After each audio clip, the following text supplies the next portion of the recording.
Welcome to the Deep Dive, where we break down the most interesting business and tech news. Today is February 21, 2025. Feels like AI is taking over the world, right? Yeah, every headline is about AI. We'll look at two companies using AI in different ways. Okay, sounds good. First up, Mercor. Mercor. This San Francisco startup is using AI for recruitment. Recruitment. They just got a huge $100 million in funding, Wow. which shot their valuation up to $2 billion. That's incredible. What are they doing that's so special? It's all about efficiency. Think about the normal recruitment process. Lots of resumes. Tons of resumes, so many interviews, it takes forever. And it doesn't always work. Exactly. Mercor's AI analyzes tons of data. Like what? Not just skills and experience, but personality, cultural fit, even social media. Social media for jobs. It's about finding the perfect fit for the company. Not just someone who can do the job. Right, and that leads to happier employees, less turnover, and more productivity. Makes sense why investors are interested. What does this mean for the average person looking for a job, though? That's a great question. We'll have to see how things change as AI gets more advanced. For sure.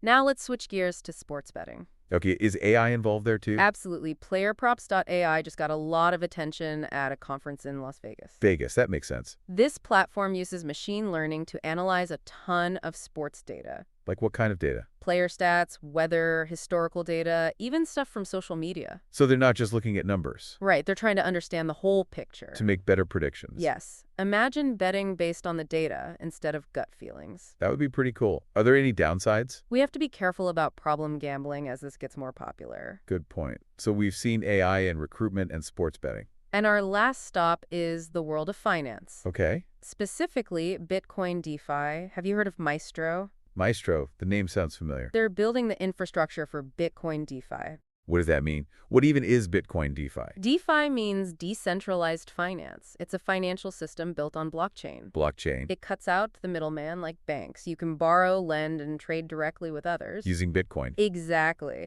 Maestro just got $30 million to build tools for businesses to use this. That's a big change for finance. If they're successful, it could be huge. Let's move on to HP. They just added someone new to their board of directors. HP.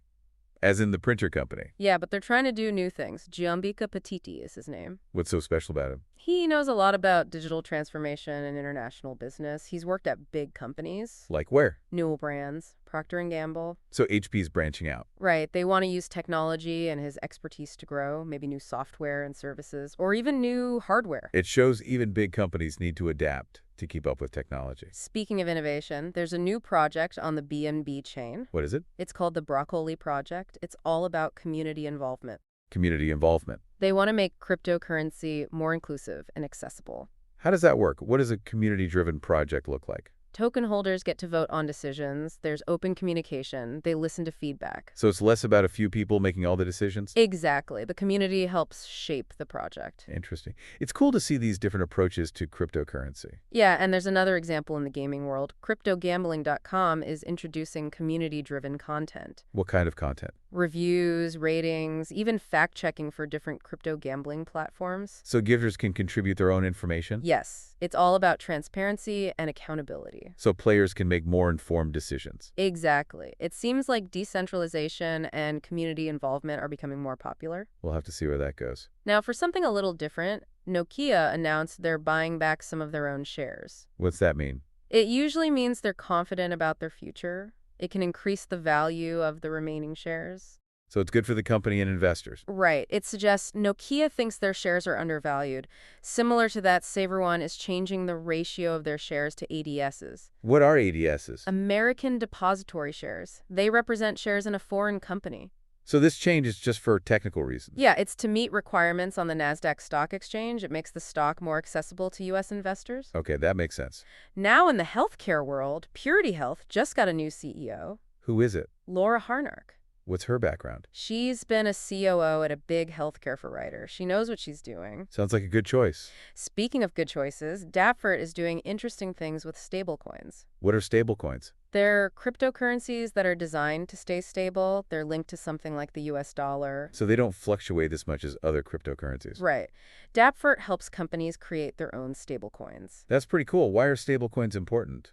They can bridge the gap between traditional finance and cryptocurrency. You get the stability of regular currencies with the benefits of blockchain. I could see how that would be useful. Chainlink is also doing some cool stuff with blockchain. Chainlink, what do they do? They help connect smart contracts to real-world data. They have programs to help developers build on their platform. Like an incubator for blockchain projects. Exactly. They're supporting the growth of the whole ecosystem. Pretty impressive. Now for something a little simpler, there's a new website called pngtojpghqro.com. What does it do? It converts images between PNG and JPG formats. Sounds useful. It might seem basic, but it's a common task for a lot of people. Simple tools can be really helpful. There's also a new report about ingestible sensors. Ingestible sensors. They're tiny sensors you can swallow that collect data about your body. Wow.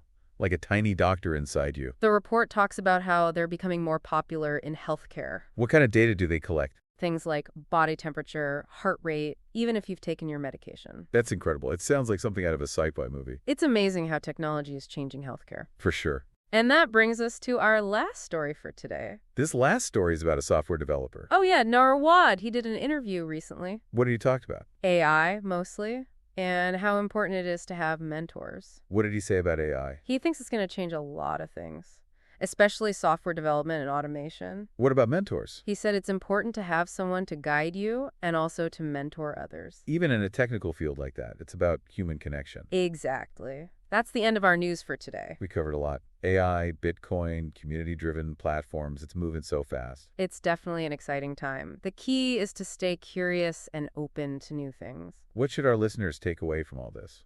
Maybe that finance is changing right in front of us. Or that even big companies need to adapt to survive. It's a changing world. We're here to help you understand it. Keep learning, and thanks for listening.